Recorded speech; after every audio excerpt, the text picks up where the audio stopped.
लँडिंगचा प्रयत्न, विमानाचा अपघात आणि बारामतीची घटना.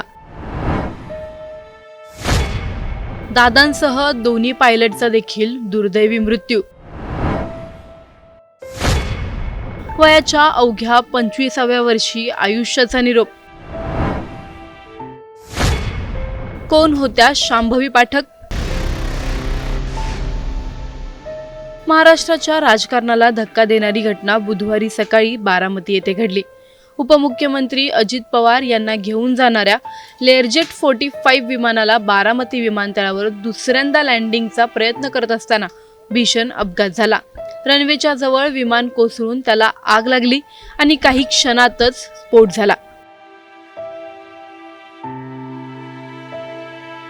VSR एव्हिएशन कंपनीचे लेअरजेट 45 नोंदणी क्रमांक VTSSK हे विमान मुंबईहून सकाळी उड्डाण करून बारामतीकडे निघाले होते. सकाळी सुमारे 8:45 वाजता लँडिंग करताना हा अपघात घडल्याची माहिती समोर आली आहे.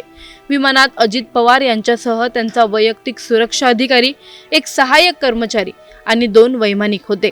या विमानाचे pilot in command captain Sumit Kapoor होते.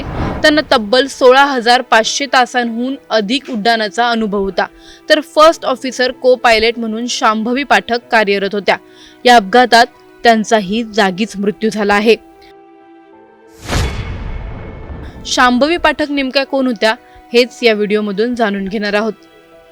उपलब्ध व्यावसायिक नोंदींनुसार शांभवी पाठक या बिझनेस जेट सेगमेंटमधील प्रशिक्षित आणि पात्र वैमानिक म्हणून ओळखल्या जात होत्या. पुणे पल्सच्या अहवालानुसार त्यांचे शालेय शिक्षण एअरफोर्स बाल भारती स्कूलमध्ये झाले होते.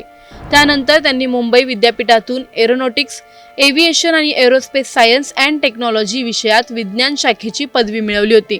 आपल्या व्यावसायिक कौशल्यांना अधिक धार देण्यासाठी त्यांनी New Zealand international commercial pilot academy येथे प्रवेश घेऊन प्रगत वैमानिक प्रशिक्षण पूर्ण केले होते. त्यांच्या लिंक्डइन प्रोफाईलनुसार त्या आधुनिक बिझनेस जेट विमानांवर उड्डाण करण्याचा अनुभव असलेल्या एक वैमानिक होत्या. शांभवी व्यक्तिगत कशी होती, तिचा नेचर कसा होता, हे तिच्या आजीने आणि तिच्या आजूबाजूच्या राहणाऱ्या शेजाऱ्यांनी सांगितलेलं आहे. ते नेमकं काय म्हणालेत जाणून घ्या. मैं पूछती रहती थी कहाँ हो तुम, कहाँ फ्लाई कर रहे हो तुम, वो कहाँ है, चीनी कहाँ है. तो उन्होंने कहा वो चीनी कल मुंबई चली गई है. आपकी लास्ट मुलाकात कब हुई थी उससे? बताया ना 12 अक्टूबर को. बहुत अच्छा नेचर था उसका, चुलबुली थी हर काम में, मतलब बहुत बढ़िया थी. पढ़ाई लिखाई में बहुत ब्रिलियंट.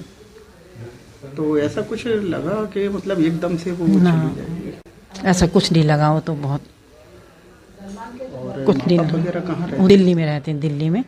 दिल्ली में है. पहले वो एयरफोर्स में थे उनके पापा, तो वो छोड़ के उन्होंने इंडिगो में गया. फिर इंडिगो छोड़ के किसी उसी कंपनी में, जिस कंपनी का वो अभी गई थी, जिसमें उसी वाली कंपनी में वो भी बढ़िया है. अकेली रहती थी ये दादी के पास? नहीं दादी, वो मम्मी पापा के पास उधर दिल्ली में रहते थे ना. वो तो आती थी वहाँ से ना.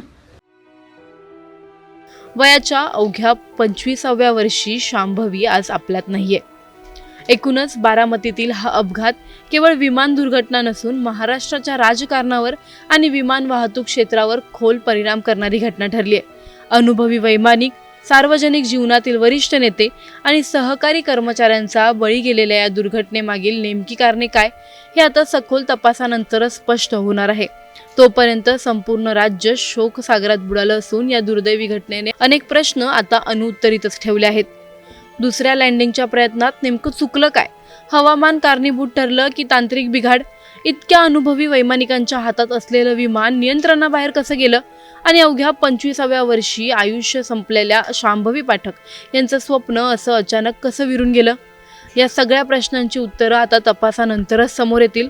पण तोपर्यंत बारामतीचा हा अपघात अनेक अनुत्तरित प्रश्न मागे ठेवून गेला आहे. Bureau report, times now Marathi.